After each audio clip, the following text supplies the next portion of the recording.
बिस्मिल्लाहिर्रहमानिर्रहीम। अस्सलाम वालेकुम। आज हम डिस्कस करेंगे ज़ाब्ता फौजदारी की दफ़ा 47।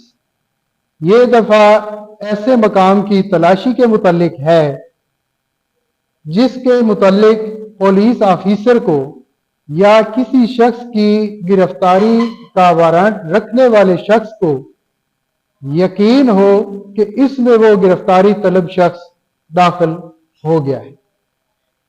इस सूरत में